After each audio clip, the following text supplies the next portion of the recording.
किन्नौर, सिरमौर, धर्मशाला, कांगड़ा और बहुत सारी जगहें जहाँ पर नुकसान हुआ है बारिश से, बादल फटने से, ये सब नेचर को नज़रअंदाज कर देने की वजह से हुआ है। एंथ्रोपोजेनिक एमिशंस, इंसानों द्वारा फैलाया गया pollution, one of the biggest causes of global warming. Himachal में जो पहाड़ियाँ दरक रही है, बादल फट रहे हैं, बेतहाशा बारिश हो रही है, फ्लड्स आ रहे हैं, इसको आप लोकल लेवल पे बिल्कुल समेट मत दीजिए। ग्लोबल वार्मिंग की वजह से हो रहा है ये। हर एक इंसान को अपना कंट्रीब्यूशन देना होगा। और आज से ही नमस्ते जी, वेलकम टू हिमाचल वायर।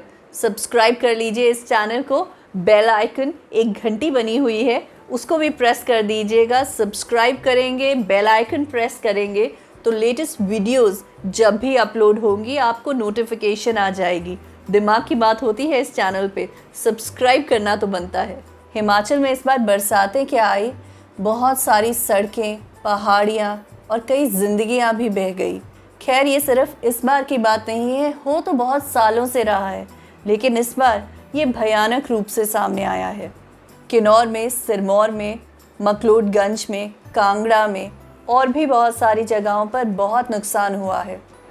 जब नुकसान होता है ना, तो सामने क्या वजह है उसको पकड़ लेना ये बड़ी सुपरफिशियल बात है। इसको आप ऐसे मान लें जैसे बस खाना पूर्ति कर दी हो। इस सारे परिक्रमण की वजह क्या है इसको समझना बहुत ज़रूरी है। इसे कहते हैं क्लाइमेट चेंज। धरती का तापमान बढ़ रहा है, इससे बहुत नुकसान है। चाहे आप कहें कि 50 साल में या 70 साल में 1 डिग्री या 1.5 डिग्री सेल्सियस बढ़ेगा। ये बात सुनने में बहुत छोटी लगती है कि 50 साल या 100 साल में 1 डिग्री या 1.5 डिग्री सेल्सियस बढ़ेगा। अगर एंटार्क्टिका में ग्लेशियर्स ख़त्म हो रहे हैं तो हिमाचल में बैठे हमें क्या फ़र्क पड़ता है, या बॉम्बे में बैठे किसी इंसान को, या ऑस्ट्रेलिया में या नीदरलैंड्स में, कोई फ़र्क नहीं पड़ता। फ़र्क पड़ता है क्योंकि आप या मैं चाहे ये ना माने, लेकिन इस तरह से हम लोग जुड़े हैं कि पर्यावरण, इन्वायरमेंट को लेकर की गई एक गलती जो मुझसे हुई है या किसी और से, या ऑस्ट्रेलिया में बैठे किसी इंसान से, या अमेरिका में बैठे किसी इंसान से, या फिर चाइना में, उस चीज़ का आप पर भी असर पड़ेगा। नेचर हमें कितना प्यार करता है, हमसे कितना करीब रहना चाहता है, ये तो पिछले साल उसने अच्छे से बता दिया।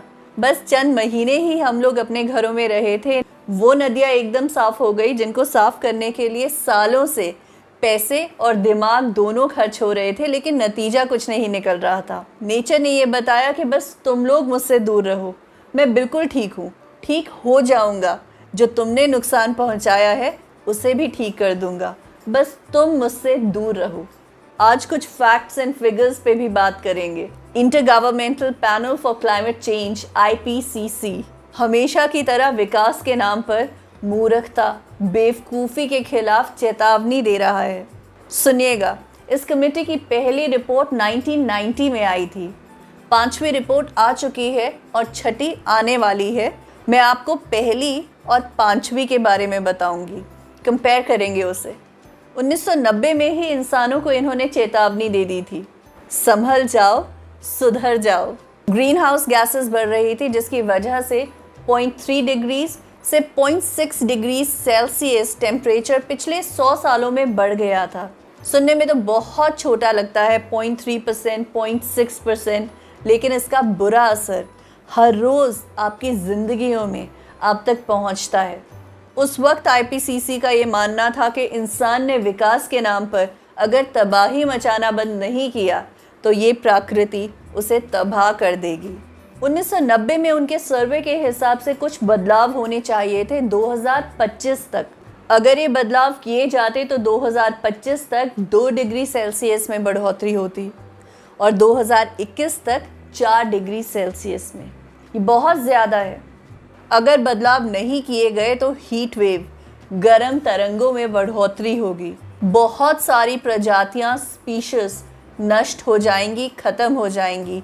ऐसा वक्त आने वाला है जैसे कि हम पहले की बातें करते थे कि पहले डायनासोर्स हुआ करते थे और बहुत सारी स्पीशीज़ जिन्हें हम अब फ़ोटो में देखते हैं, तो वैसे ही हमारी आगे आने वाली जनरेशन्स को फ़ोटो में ही देखने को मिलेगी अभी जो एग्जिस्ट करती हैं बहुत सारी स्पीशीज़। और ये हमारी वजह से होगा, मेरी, आपकी और हम सब की। ये सिर्फ 2 नुकसान नहीं है, इनके अलावा और बहुत सारे हैं। क्लाइमेट चेंज, ग्लोबल वार्मिंग का भारत को विशेष रूप से नुकसान होगा। ध्यान दीजिएगा, क्योंकि यहाँ पर 40% वृद्धि होगी बारिश में, ओलावृष्टि में, बर्फ में, तूफान में, बाढ़ में। एनवायरमेंटलिस्ट जो चेतावनी दे रहे हैं, जिसे बहुत लोग शोर मचाना कहते हैं, ये एक संजीदा मामला है। भारत में 3/4 डिस्ट्रिक्ट्स अभी मौसम की मार सह रही है। 1990 से 330 ऐसे हादसे हो चुके हैं। 5.6 लाख करोड़ का नुकसान हुआ है। साइंटिस्ट के मुताबिक इस सेंचुरी के अंत तक समुद्र का स्तर 2 मीटर और ऊपर आ जाएगा। गर्मी बढ़ने की वजह से इंडियन ओशन का पानी गर्म हो रहा है, जिसकी वजह से कार्बन एमिशंस बढ़ रही हैं। वेस्टर्न इंडियन ओशन और अरेबियन सी में अभी ये ज़्यादा महसूस हो रहा है। बारिश के मौसम पे इसका असर रहता है। साइक्लोन आते हैं, बेतहाशा बारिश होती है। जहाँ जहाँ आबादी ज़्यादा है, लाजमी है वहाँ पर नुकसान ज़्यादा होगा, लेकिन जहाँ पर कम है, तबाही वहाँ पर भी नहीं रुकेगी। एक टर्म होती है एंथ्रोपोजेनिक एमिशंस, इंसान जो पोल्यूशन फैलाता है, किसी भी तरह से इंसानों से जो पोल्यूशन फैलाया जाता है। ये एक बहुत बड़ा कारण है ग्लोबल वार्मिंग का। इंटरगवर्नमेंटल पैनल के मुताबिक इसको तो बिल्कुल ज़ीरो करना ज़रूरी है। और जो बाकी कार्बन एमिशंस हैं वो ग्लोबल बजट से ज़्यादा नहीं हो सकते। अब आप ये समझिएगा कि इंडिया और इंडिया जैसी बाकी कंट्रीज़ को कहाँ पे भुगतना पड़ेगा।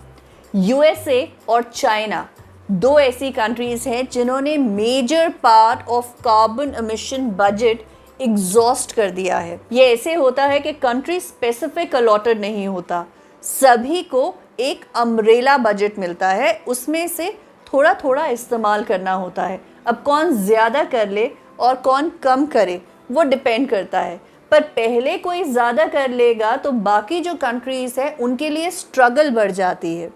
तो ज़्यादा किसने इस्तेमाल कर लिया है? अमेरिका ने और चाइना ने। मैं आपको बताती हूँ कितना।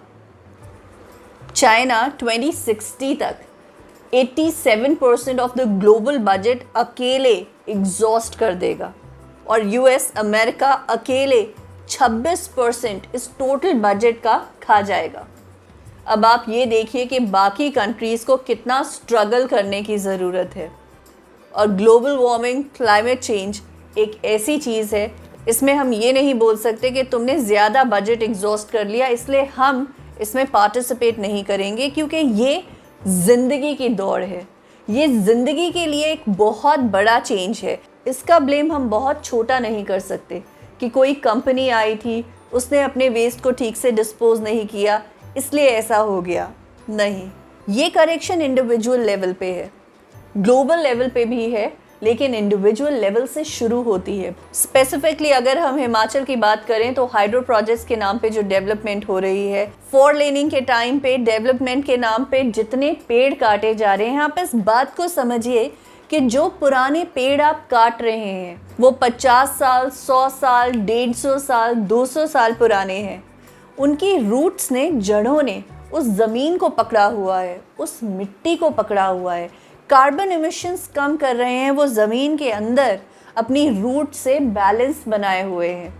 आप उन पेड़ों को काट रहे हैं, ज़रूरी लग रहा है आपको। वो जो हरा भरा बड़ा पेड़ आपने काटा, उसकी ऑक्सीजन देने की क्षमता छोटे छोटे सेपलिंग्स सालों तक मुकाबला नहीं कर सकते। अच्छा, जो आप पौधे लगा रहे हैं कि एक पेड़ के नाम पे आप चाहे 5 लगा दें, चाहे 10 लगा दें, उसकी गारंटी ये नहीं दे सकते कि वो 5 या 10 या 7 या 6 भी लग जाएंगे। बढ़ते हुए उन्हें टाइम लगेगा, उनकी जड़ों को उस मिट्टी को पकड़ते हुए टाइम लगेगा। तब तक वो मिट्टी खिसकती रहेगी और उस खिसकती मिट्टी के साथ वो छोटे छोटे पौधे भी खिसक जाएंगे। डेवलपमेंट बहुत ज़रूरी है, लेकिन अब डेवलपमेंट को आपने नेचर के साथ बैलेंस नहीं किया तो वो डेवलपमेंट का मज़ा लेने के लिए आप और हम नहीं रह जाएंगे। बहुत सारे ऐसे लोगों की जान चली गई, बहुतों को चोटें लगी, जो हिमाचल घूमने आए थे, इन वादियों को, इन सुंदर वादियों का मज़ा लेना चाहते थे। अगर आप लोग इन पहाड़ियों में खुशी से घूमना चाहते हैं तो हर एक इंसान को कंट्रीब्यूशन देनी होगी, और ये आज से ही शुरू कीजिए क्योंकि बहुत देर हो चुकी है ऑलरेडी। प्लीज़ अपना ध्यान रखिए। Thank you for watching Himachal wire. Subscribe ज़रूर कर दीजिए। सी यू।